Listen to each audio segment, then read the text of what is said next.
Hello दोस्तों, नमस्कार। आपका स्वागत है हमारे यूट्यूब चैनल स्टडी अवे 2.0 में। तो दोस्तों, आज हम लोग बात करने वाले हैं कक्षा 12 के हिंदी 50 वीवीआई ऑब्जेक्टिव क्वेश्चन कड़बक के बारे में। तो दोस्तों, ये वीडियो आपके लिए इम्पोर्टेंट है। चलिए बिना समय गवाए आपके लिए स्टार्ट करते हैं। फर्स्ट सवाल पर चलते हैं, ताकि आप लोग का समय का कीमत है, इसलिए हम लोग फर्स्ट सवाल पर चलते हैं। तो फर्स्ट सवाल क्या कह रहा है? सवाल क्या कर रहा है कि निम्न में कौन कृति जायसी जी की नहीं है? ए पद्मावत, बी अखरावट, सी चित्ररेखा, डी भक्तमाल। तो इसका पहला का करेक्ट आंसर हो जाएगा कि जो भक्तमाल है वो जायसी जी का कृति नहीं है। करेक्ट आंसर डी हो जाएगा। प्रश्न क्या दूसरा क्या कर रहा है कि मलिक मोहम्मद जायसी जी कैसे कवि थे? ए प्रेम मार्गी कवि थे, बी ज्ञान मार्गी कवि थे, सी कृष्ण मार्गी कवि थे, डी इनमें से कोई नहीं। तो मलिक मोहम्मद जायसी जी प्रेम मार्गी कवि थे। ऑप्शन ए आपका करेक्ट आंसर हो जाएगा।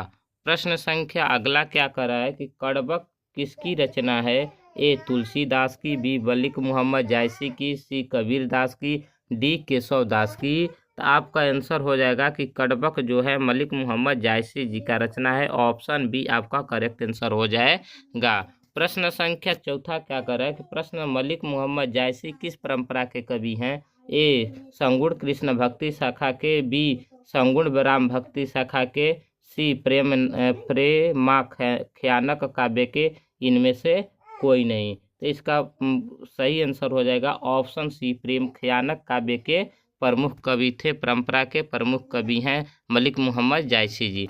नेक्स्ट प्रश्न क्या कर रहा है कि नेक्स्ट प्रश्न कर रहा है कि इनमें से पीर के कवि कौन? प्रेम के पीर के कवि कौन है? ए जायसी जी, बी नाभा दास जी, सी सूरदास जी, डी कबीर दास जी। तो प्रेम के पीर कवि जायसी जी हैं। ए ऑप्शन आपका करेक्ट आंसर हो जाएगा। नेक्स्ट प्रश्न क्या कर रहा है कि जायसी जी रचित पद्मावत की भाषा क्या है? ए मैथिली है, बी अवधी है, सी ब्रजभाषा है, डी खड़ी बोली है। तो पद्मावत की भाषा अवधी है। ऑप्शन बी आपका करेक्ट आंसर हो जाएगा।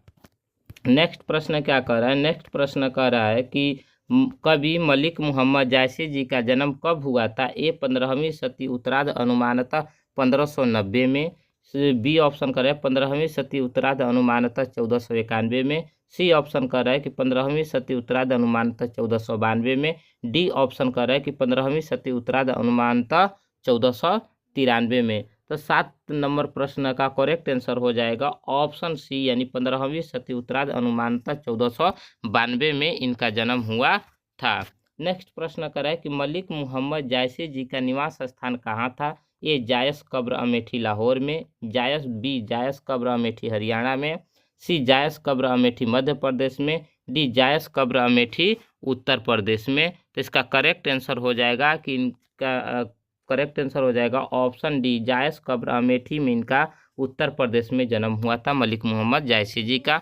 नेक्स्ट प्रश्न क्या कर रहा है कि कवि मलिक मोहम्मद जायसी जी के पिता का नाम क्या था? ए मलिक शेख ममरेज, मलिक राज अशरफ उन्हीं का नाम है, बी मलिक ममरेज शेख, सी शेख मलिक ममरेज, डी राज मलिक ममरेज। तो इनका करेक्ट आंसर हो जाएगा ए मलिक शेख ममरेज या मलिक राजे अशरफ इनका नाम है। ऑप्शन ए आपका करेक्ट आंसर हो जाएगा। नेक्स्ट प्रश्न क्या कर रहा है कि कवि मलिक मोहम्मद जायसी जी के गुरु का क्या नाम था? ए सूफी संत अशरफ और सैयद जहांगीर अशरफ, बी सूफी संत शेख मोहदी और सैयद अशरफ जहांगीर, सी सूफी संत मोहदी शेख और जहांगीर सैयद। तो आपका करेक्ट आंसर हो जाएगा ऑप्शन बी, आपका सूफी संत शेख मोहदी सैयद अशरफ इनका गुरु का नाम था। ऑप्शन बी आपका करेक्ट हो जाएगा। प्रश्न संख्या 11 क्या कर रहा है कि कवि मलिक मोहम्मद जायसी जी की वृत्ति क्या थी? ए अक्षरा आरंभ में जायस में रहते हुए किसानी कर रहे थे, बी बाद में शेष जीवनी फकीरी में, सी बचपन में ही अनाथ साधु फकीरों के साथ भटकते हुए जीवन बिता रहे थे, कि इनमें से सभी। तो इसका करेक्ट आंसर हो जाएगा कि इनमें से सभी सही है। प्रश्न संख्या नेक्स्ट क्या कर रहा है कि कवि मलिक मोहम्मद जायसी जी की कृतियों के नाम बताइए। ए में पद्मावत अखरावट, बी में आखिरी कलाम में चित्ररेखा, सी में कहनामा महरी बसाई मसला या मसलामा, डी में इनमें से सभी। तो आपका करेक्ट आंसर हो जाएगा ऑप्शन डी, यानी सभी उत्तर क्या है? सही है। प्रश्न संख्या नेक्स्ट क्या कर रहा है कि जायसी जी की भाषा कौन सी है। Option A Awadhi, option B Apabhramsha, C प्राकृतिक, डी पाली। तो जायसी जी का भाषा जो है वो अवधी है। ए ऑप्शन आपका करेक्ट हो जाएगा। नेक्स्ट प्रश्न क्या कर रहा है कि खाली जगह को भरे। जोम लही अम्बहानी डाभ न होई, तो लही बहसाई न सोई। यानी यह किस पाठ से लिया गया, यानी इसमें जो खाली स्थान है इसमें का भराएगा, क्या चीज़ इसमें सुमेलित होगा।